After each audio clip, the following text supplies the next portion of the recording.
but it's time to change gears.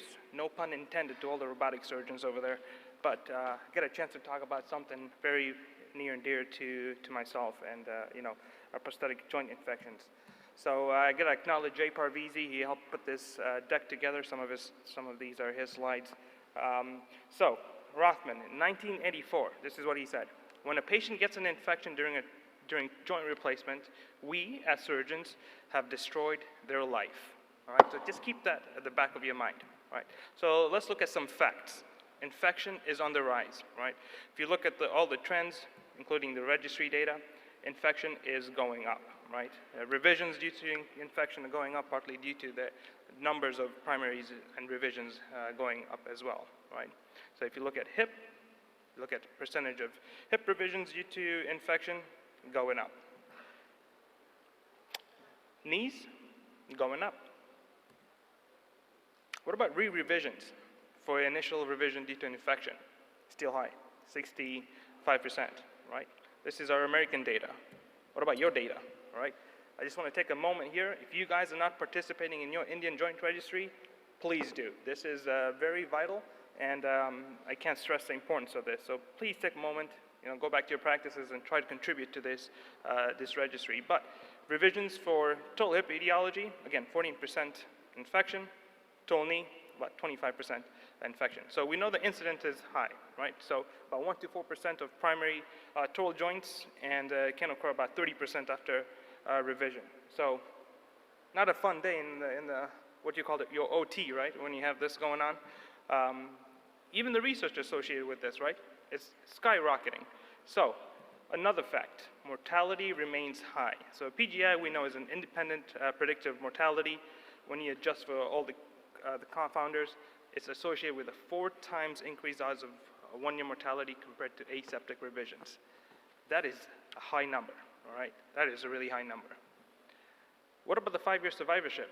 It's up there. You look at the big ones, testicular cancer, Hodge's lymphoma, melanoma, breast cancer, colon cancer, infection is up there.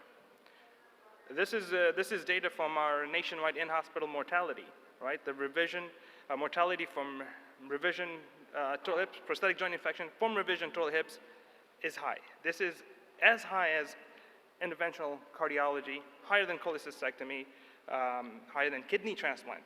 Look at that. Prosthetic joint infection from revision total knees, right? Nationwide in-hospital mortality, higher than APIs, higher than prostatectomy. These are not good numbers, all right? As arthroplasty surgeons, our goal is to improve quality of life. If you're not doing that as an arthroplasty surgeon, you're not doing a good job, all right? So, and this is quite the opposite of what we're seeing, right? This is exactly the opposite, our mantra as arthroplasty surgeons. So what is the burden on a surgeon's perspective, right? The goal, the burden of prevention falls on you, all right? Whether you're taking care of your home protocols, your pre-op, your intra-op, post-op antimicrobial protocols, patient optimization, it is you. It all comes to you. One of my mentors, they say, a chance to cut is a chance to cry. It's absolutely true. Once you make an incision in that patient, you have owned that patient, all right? So we know that from the CDC's formula, most SSIs are caused by contamination from patients' own skin flora, right? So that's a little tidbit to keep in mind. Most of them, all the things we do, you still get blamed for it. The diagnosis, right? We know there is no absolute gold standard, no absolutely 100% accurate test that exists, right? So 1986, everyone should be familiar with Dr. Koch over here, right? The culture technique hasn't changed much. What do I mean by that, right? So we look at this, right? That's an old car. This is what we're driving these days. This is what we used to use that, right? This is what's flying in our space right now. But this and that have stayed exactly the same, all right? So this is why, most of our culture-negative infections are, between 10 and 30%, right? Because we can only culture about 1 to 2% of all the microbiomes that we know. So the treatment, if you change gears to the treatment, right? These multi-organism infections, drug resistance, challenging surgeries, right? We would never otherwise think about removing well-fixed, well-functioning implants if it wasn't for infection, right? The loss of limb and death, these are real morbidities. What about the economic burden, right? The current, about $125,000 per episode of care.